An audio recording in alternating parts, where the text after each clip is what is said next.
সত্যি কথা বলতে স্বাধীনতার ৫৪ বছর পরেও কিন্তু আমরা এখনো বিভক্ত, আমরা এখনো দোদুল্যমান, আমরা এখনো পরনির্ভরশীল।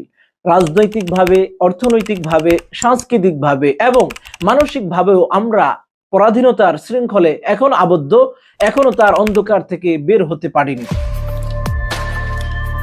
প্রিয় দেশবাসী, আজ ১৬ ডিসেম্বর বাংলাদেশের ইতিহাসে একটি গৌরব উজ্জ্বল দিন।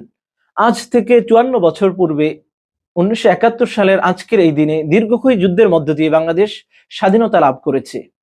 অসংখ্য শহীদের রক্তের বিনিময়ে, হাজারো নারীদের আত্মত্যাগ এবং অনেক নিরস্ত্র মানুষের সাহসিকতার বিনিময়ে আল্লাহ সুবহানাহু ওয়া তাআলা আমাদেরকে একটি স্বাধীন সার্বভৌমত্ব রাষ্ট্র উপহার দিয়েছেন। আমরা বিজয় লাভ করেছি, আমরা স্বাধীনতা অর্জন করেছি, কিন্তু আজকে প্রশ্ন, আমরা কি স্বাধীনতার প্রকৃত স্বাদ অর্জন করতে পেরেছি? সত্যি কথা বলতে স্বাধীনতার ৫৪ বছর পরেও কিন্তু আমরা এখনো বিভক্ত, আমরা এখনো দোদুল্যমান, আমরা এখনো পরনির্ভরশীল। রাজনৈতিকভাবে, অর্থনৈতিকভাবে, সাংস্কৃতিকভাবে এবং মানসিকভাবেও আমরা পরাধীনতার শৃঙ্খলে এখন আবদ্ধ, এখনো তার অন্ধকার থেকে বের হতে পারিনি।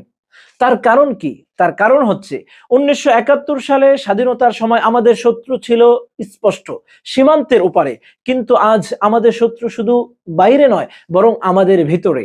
আজ আমরা এমন এক বাস্তবতার মুখোমুখি দাঁড়িয়েছি যেখানে স্বাধীনতার পক্ষে গড়ে ওঠা কিছু নামকে অস্তে দল আজ স্বাধীনতাকে প্রশ্নবিদ্ধ করছে। স্বাধীনতার পক্ষে মুখোশ পরে আমাদের পক্ষে যারা দাঁড়িয়েছিল, আজ তারাই নীরবে নিবৃত্তে কৌশলে আমাদের স্বাধীনতার বিপক্ষে অবস্থান গ্রহণ করছে।